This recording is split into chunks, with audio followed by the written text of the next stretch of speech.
So let us look into this problem. Problem says a uniform chain of mass m and length of L is suspended vertically. The lower end of the chain is lifted up to the point of suspension.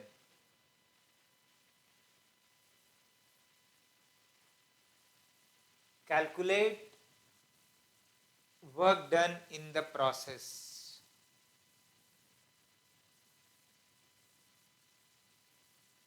ये uniform chain है. Uniform chain का मतलब है इसकी mass density हर जगह same है. इस chain का लेंथ L है और बोला जा रहा है कि इस एंड को, अगर इस एंड का नाम हम लोग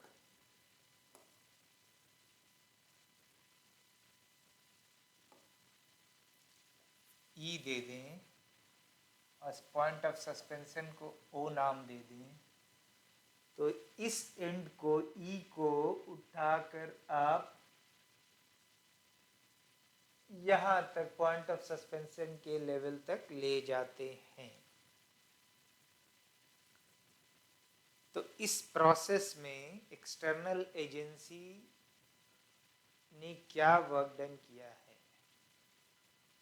external agency is the means और इज द एंटिटी जो इस चेन के इस एंड को उठा के ले जा रहा है और यहाँ तक उठाया. तो अगर मैंने इसे उठाया है तो मैं एक्सटर्नल एजेंसी हूँ, अगर आपने उठाया है तो आप एक्सटर्नल एजेंसी हैं.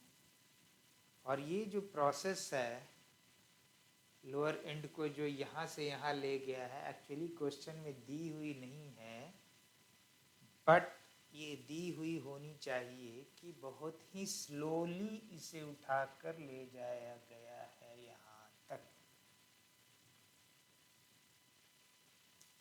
बहुत ही स्लोली का मतलब है कि ऑल द टाइम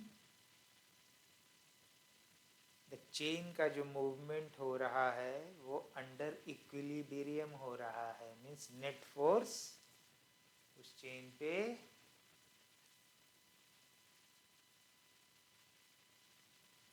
जीरो लग रहा है. या आप ऐसे समझ सकते हैं कि इसकी जो वेलोसिटी, जैसे आप उठा रहे हैं तो इसका मूवमेंट हो रहा है, तो मूवमेंट के साथ वेलोसिटी एसोसिएटेड है. तो ये जो वेलोसिटी है ऑलमोस्ट जीरो है.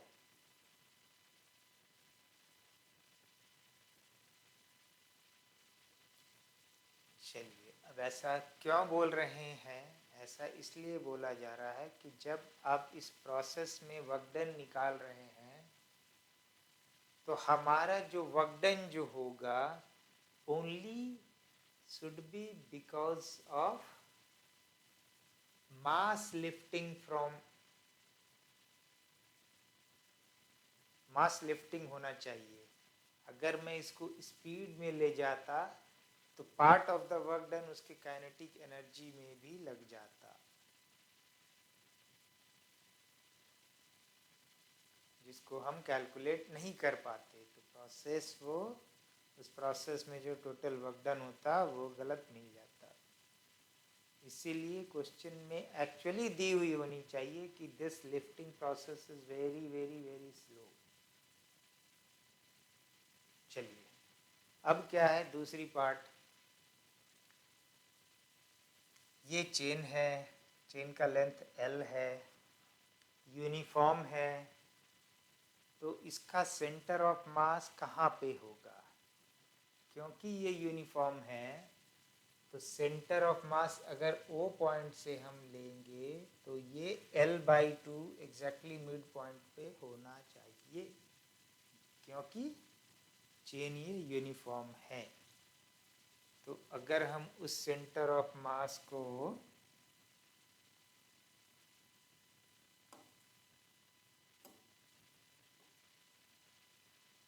C से नोटेट करें, ये C पॉइंट है, तो ये जो लेंथ होगा वो L/2 होगा। यहाँ से यहाँ तक का जो डिस्टेंस होगा वो L/2 होगा, क्योंकि चेन यूनिफॉर्म है। अब आप देखिए क्या कर रहे हैं, आप E को उठा रहे हैं, ऊपर ले जा रहे हैं। तो जब आप इस पूरे चेन को एक सिस्टम मान लेते हैं जिसका मास m है, तो ये जो E वाला जो उठा के आप ऊपर ले जा रहे हैं, तो आप बेसिकली क्या कर रहे हैं, इसके सेंटर ऑफ मास को मूव कर रहे हैं। इस सेंटर ऑफ मास के मूवमेंट से, टोटल मूवमेंट से जो फाइनल स्टेज में पहुंचता है, उसके लिए हमें काम करना पड़ता है, वर्क करना पड़ता है। तो आइए नेक्स्ट पेज में हम लोग चेन को एज ए स्ट्रेट लाइन दिखाते हैं for our convenience to make drawing, और इसको और अच्छे से समझकर सॉल्व करते हैं।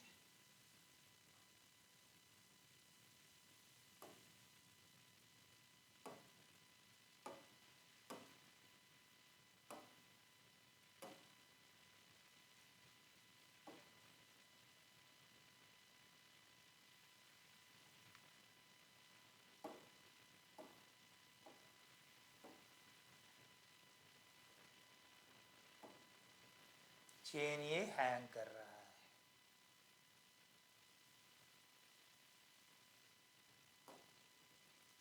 ये आपका O है, ये पॉइंट E है। इस चेन का टोटल लेंथ L है, कैपिटल L है। इसका जो सेंटर ऑफ मास है एग्जैक्टली इसके मिड पॉइंट पे है, तो ये पॉइंट C है।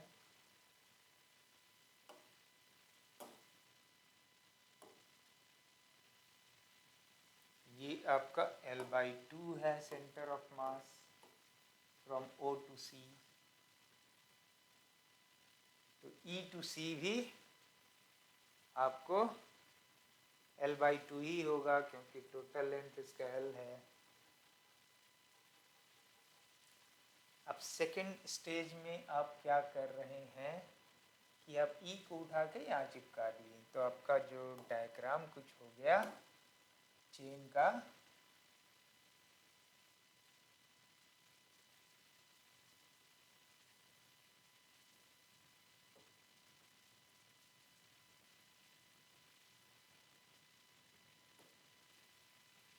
वो ऐसा हो गया। तो E पॉइंट अब यहाँ पे चली आई है, वो ये है, ये वाला जो लेवल है आपका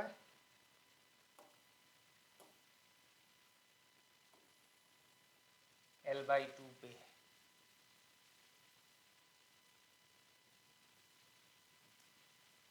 ये पोर्शन इतना स्मॉल है, ऐसा हम लोग मानते हैं। ये पोर्शन इतना स्मॉल है, इस वजह से ये जो चेन को जो रैप करके हाफ रैप किया, जो E को उठा के आप यहाँ ले गए, तब भी ये जो डिस्टेंस है वो L/2 ही है।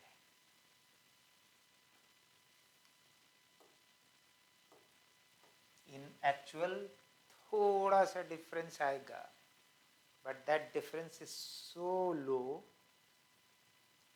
कि हम उसे नेग्लेक्ट कर सकते हैं। तो जब ये चेन जो हमारा सिस्टम था, उसका सेंटर ऑफ मास जब इस हालात में थी, जब इस कंडीशन में जब हैंग किया हुआ था, उसका सेंटर ऑफ मास C पे था।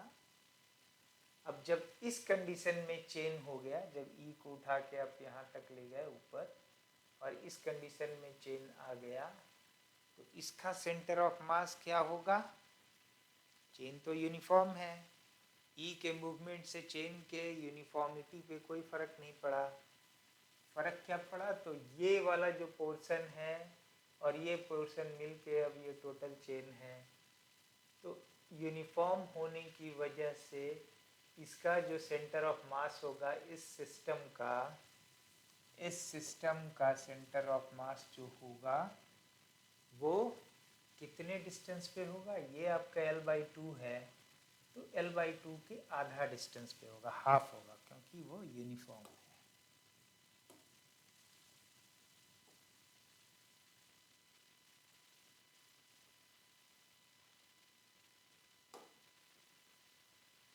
सी आपका अब यहाँ हो गया है सेंटर ऑफ मास,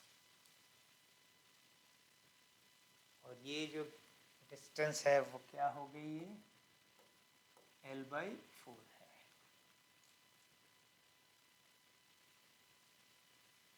अब आप किस रेफरेंस लेवल से इसका पोटेंशियल एनर्जी लेना चाहते हैं उसके अकॉर्डिंगली आप वर्क कीजिए। मान लिया बोलते हैं मैंने रेफरेंस पॉइंट ओ लेवल का लिया, तो ओ लेवल से जब आप इस चेन का जो पोटेंशियल एनर्जी मेजर कर रहे हैं तो उसका जो पोटेंशियल अगर मैं U0 लिखूं इन इनिशियल कंडीशन, जब स्ट्रेट था चेन, तो आपके लिए क्या होगा? Mass of the chain into G into H of the center of mass, that is C। तो ये क्या होगी? M into G। S centre of मास क्या होगा? O से नीचे की ओर ले रहे हैं, O से ऊपर वाला पार्ट पॉजिटिव होगा, O से नीचे वाला पार्ट नेगेटिव होगा, तो -L/2 होगा H को।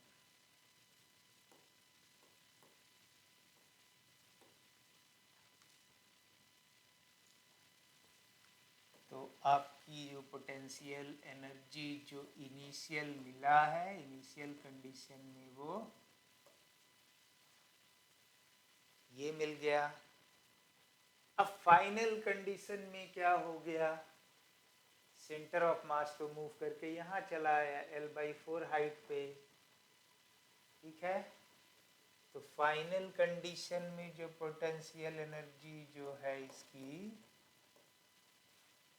O के रेफरेंस पॉइंट से, क्योंकि अब इस लेवल से हम लोग पोटेंशियल एनर्जी मेजर कर रहे हैं, तो हमें इसी लेवल के हिसाब से एनर्जी को, पोटेंशियल एनर्जी को इस कंडीशन के लिए भी मेजर करना पड़ेगा। तो UOF क्या हो जाएगी? मास तो चेन का टोटल वही है, G हो गई। अब ये नया वाला सेंटर ऑफ मास का पोजीशन, न्यू वाला जो नया पोजीशन जो ले लिया है, जो ये वाला कंडीशन के लिए,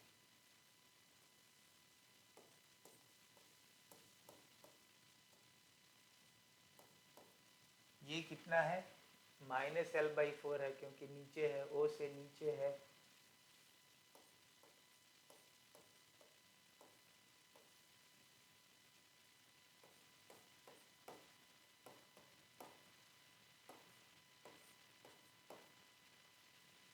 तो अब इसके पोटेंशियल एनर्जी में, चेन के सिस्टम में टोटल पोटेंशियल एनर्जी में कितना डिफरेंस आ गया? तो हम लिखेंगे UOF final potential energy minus initial condition का पोटेंशियल एनर्जी।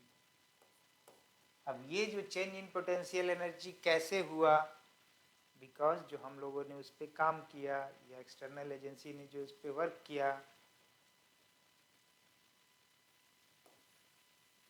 तो work done by external agency ये हो जाएगी।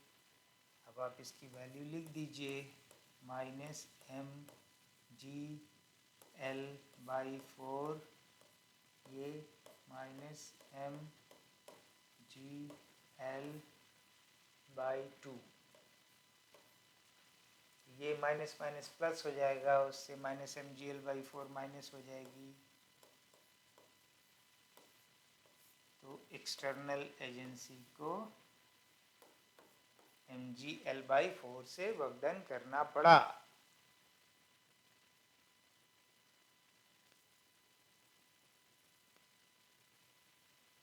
ठीक है। अब आप बोलेंगे नहीं, मैं ओ नहीं सेलेक्ट करना चाह रहा हूँ, मेरा रेफरेंस पॉइंट, मैं रेफरेंस लेवल ई सेलेक्ट करना चाह रहा हूँ। ठीक है, चलिए ई से भी करके देखते हैं क्या होता है। हर हालत में आपका आंसर सेम आना चाहिए। अब ई के रेफरेंस में आपने किया तो इनिशियल पोटेंशियल एनर्जी क्या हो गई,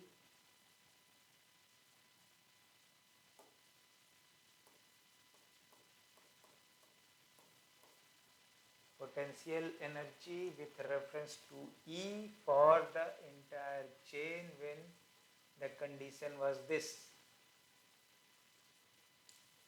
तो आपने क्या लिखा, चेन का mass m g, centre of mass की हाइट फ्रॉम E पॉइंट,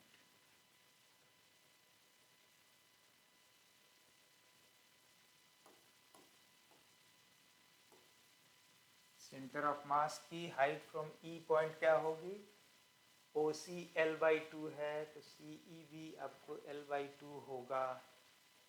इसको पहले आप एक काम कर लीजिए, EC लिख लीजिए, फिर आप EC का वैल्यू डाल दीजिए L/2।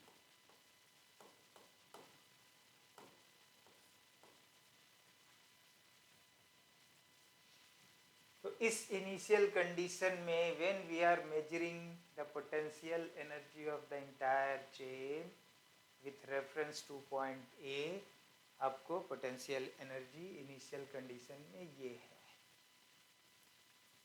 अब ये फाइनल कंडीशन में क्या होगा विथ रेफरेंस टू पॉइंट ए, तो हम लिखते हैं, चलिए यू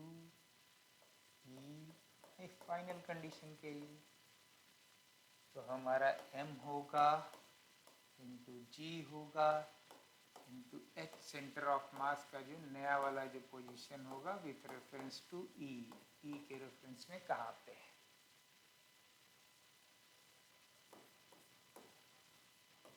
लिख डालो। ई के रेफरेंस में अब ये लेवल कहाँ से कहाँ चला गया, अब आप देखिए,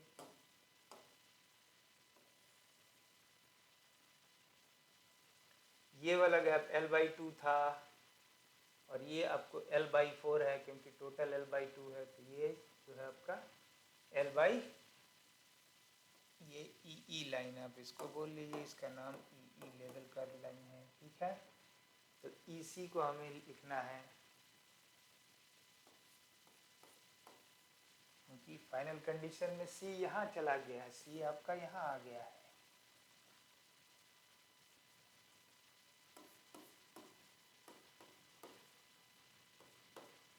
EC क्या हो गया, यहाँ से यहाँ तक का डिस्टेंस, तो ये L/2 है, दैट इज, इसको C प्राइम कर देते हैं तो अब कंफ्यूजन नहीं होगा।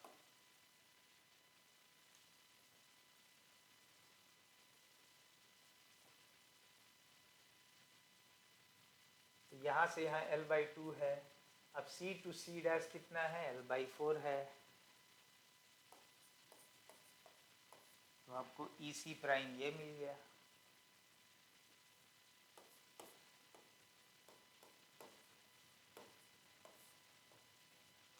mgl/4 आपको मिल गया ये। तो वर्क डन क्या होगा, फाइनल कंडीशन में जो पोटेंशियल एनर्जी चेन का है टोटल में से इनिशियल कंडीशन में जो पोटेंशियल एनर्जी है वही एक्स्ट्रा एनर्जी आया है, उसको घटा देंगे तो हमें वर्क डन मिल जाएगा। तो आइए अब हम लोग इसे वर्क डन को लिख देते हैं, माइनस इनिशियल कंडीशन में ये 3mg/L/4 हो गया, वो आपका mg/L/2 है इनिशियल कंडीशन में।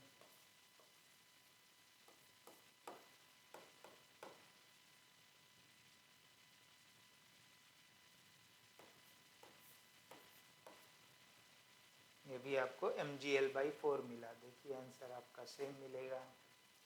इसलिए रेफरेंस पॉइंट कभी भी, जिस भी रेफरेंस पॉइंट से आप उसकी पोटेंशियल एनर्जी मेजर करना चाहते हैं सिस्टम का, आप अपने हिसाब से सेलेक्ट कर सकते हैं।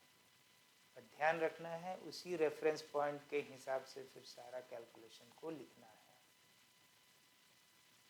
अगर आप सी भी रेफरेंस पॉइंट लेते तब भी आपको रिजल्ट वही मिलता।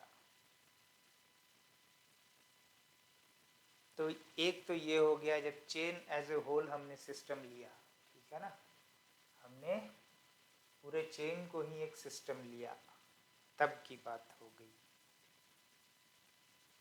अब एक और मेथड को हम लोग इस वे में भी आप सोच सकते हैं।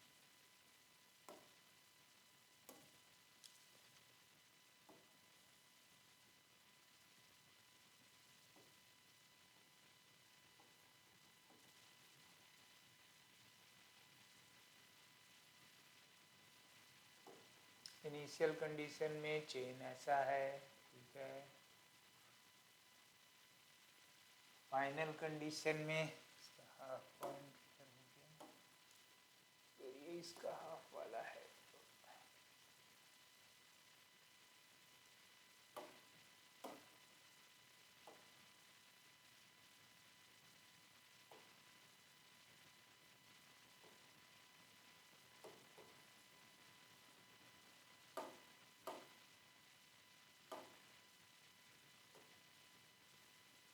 फाइनल कंडीशन में ऐसा है,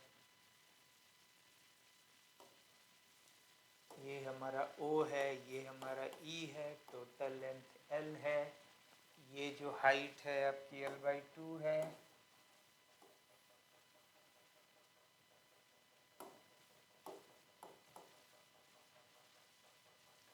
अब आप ऐसे भी सोच सकते हैं कि हमने तो इस पोर्शन ऑफ द चेन का कोई मूवमेंट किया नहीं,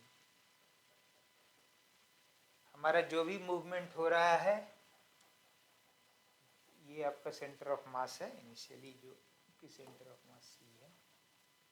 हमारा जो मूवमेंट हो रहा है CE पार्ट का हो रहा है, तो CE पार्ट के साथ एक मास एसोसिएटेड है। वो कितना मास एसोसिएटेड है, क्योंकि चेन यूनिफॉर्म है और CE का लेंथ L/2 है और टोटल L लेंथ का मास आपको M है, तो L/2 का मास क्या होगा, M/2 होगा। तो इस M/2 का हम लोग मूवमेंट कर रहे हैं, ठीक है। तो इस M/2 वाला जो CE पार्ट है, इस पे अगर मैं सिस्टम ले लूँ, ये सिस्टम ले लूँ C वाले पार्ट को, तो इस CE वाले चेन का सेंटर ऑफ मास कहाँ पे होगा, CE जो लेंथ है उसके हाफ पे होगा।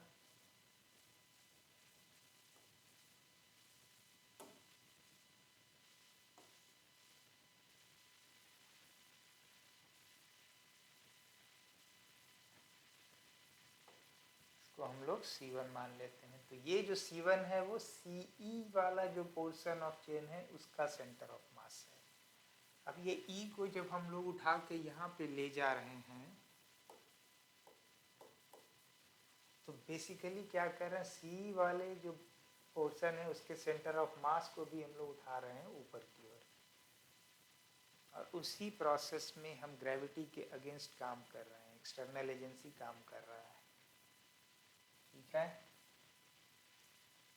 तो ये जो C1 है वो आपको पता है बिकॉज ऑफ यूनिफॉर्म चेन, ये जो है आपको L/4 डिस्टेंस पे है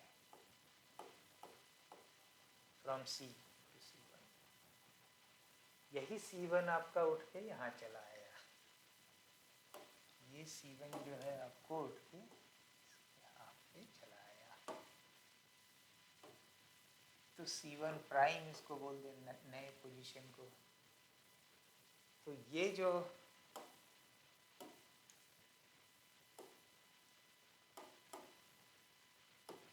हाइट है वो क्या है, वो L/4 है, क्योंकि टोटल E से यहाँ तक ये CC लेवल है। इसको बना लिया जाए।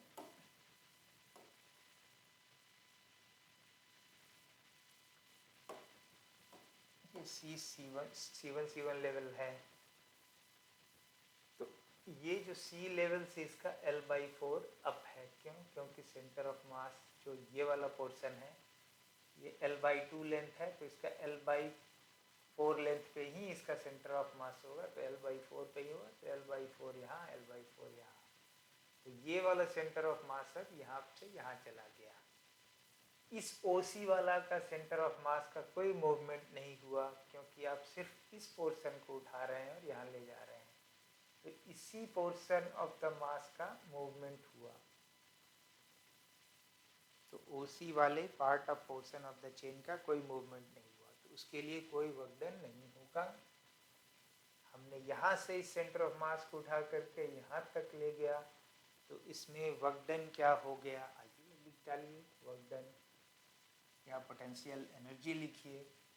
इनिशियल पोटेंशियल एनर्जी किसके रेफरेंस में आप लेना चाह रहे हैं? अगर आप O के रेफरेंस में लेना चाह रहे हैं तो ठीक है, O के रेफरेंस में initial potential energy of the portion CE of the chain, CE वाला चेन का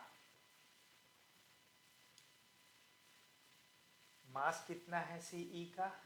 m/2 है, क्योंकि टोटल का मास m है और ये half of the chain length है, तो m/2 होगा। G सेंटर ऑफ मास की हाइट यहाँ से क्या है? L/2 प्लस L/4 है, मीन्स L/2 प्लस L/4 है।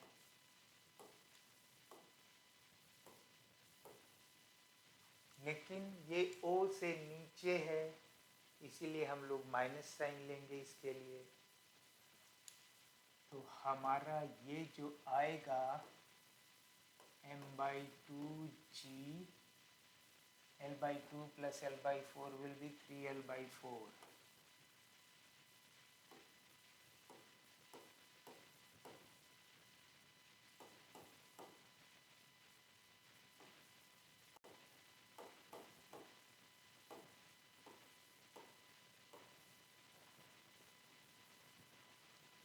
इनिशियल पोटेंशियल एनर्जी ये मिल गई। अब फाइनल पोटेंशियल एनर्जी लिखिए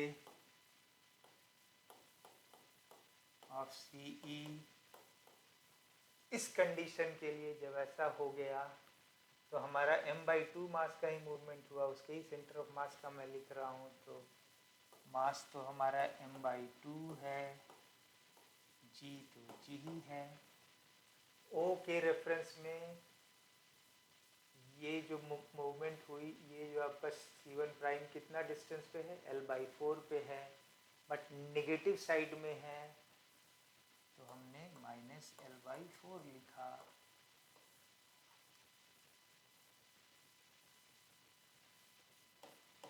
तो ये हमारा mg L/8 माइनस मिला। तो टोटल वर्क डन क्या होगा? क्योंकि पोटेंशियल एनर्जी में चेंज आया है और ये चेंज आ रहा है एक्सटर्नल एजेंसी जो काम किया है उसकी वजह से, तो आपका वर्क डन जो होगी final potential energy minus initial potential energy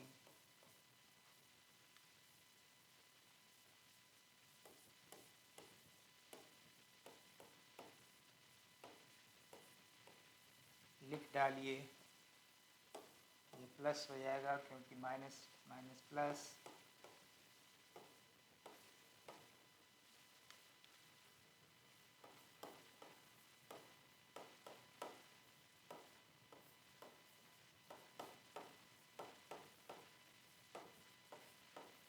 देखिए कोई फ़र्क नहीं मिला।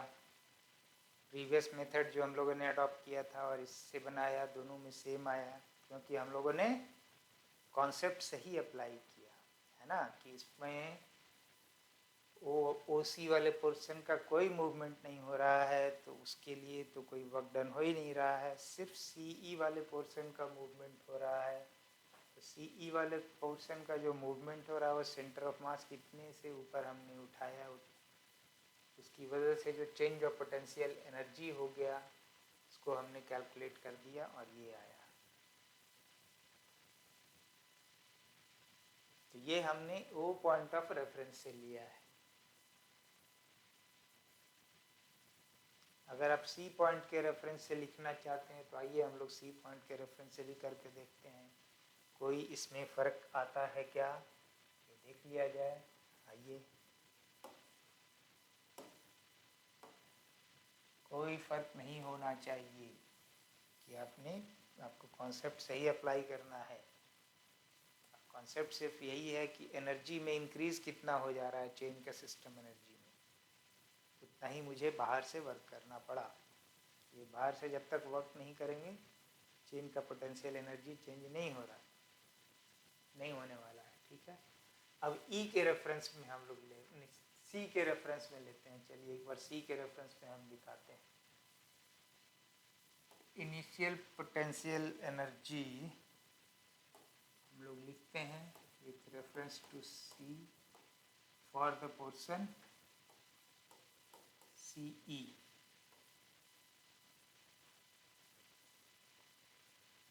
सी ई का मास कितना है, m/2 है, लिख डालिए m/2 g इंटू इसके सेंटर ऑफ मास की हाइट, लेंथ क्या है, हाइट क्या है फ्रॉम सी, तो that is C C one l/4 है, सी आपका l/4 है, बट सी के नीचे है, ये ऊपर रहता तो पॉजिटिव था, नीचे है तो नेगेटिव है, तो ये हो गई -l/4। तो हमारे लिए ये जो आया mg/8 माइनस इनिशियल। अब मैं फाइनल लिखता हूँ with reference to C point for C E portion of the chain, mass m/2 है,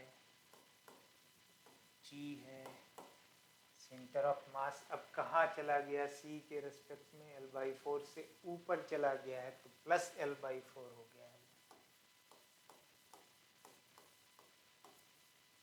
तो ये हमारा जो मिला mg/8 मिल गया।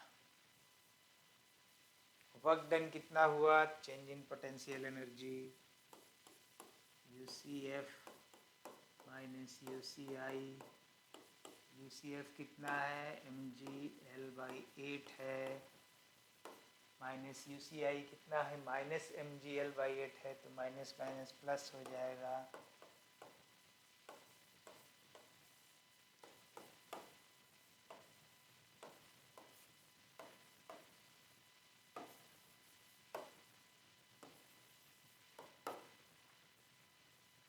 सेम आंसर आएगा।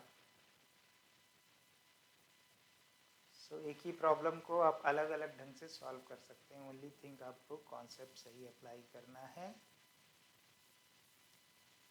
अगर इसमें कोई डाउट है, कुछ और डिटेलिंग चाहिए तो कमेंट बॉक्स में डालेंगे, मैं उसे क्लैरिफाई करूँगा और फर्दर एक्सप्लेन कर दूँगा। Thank you.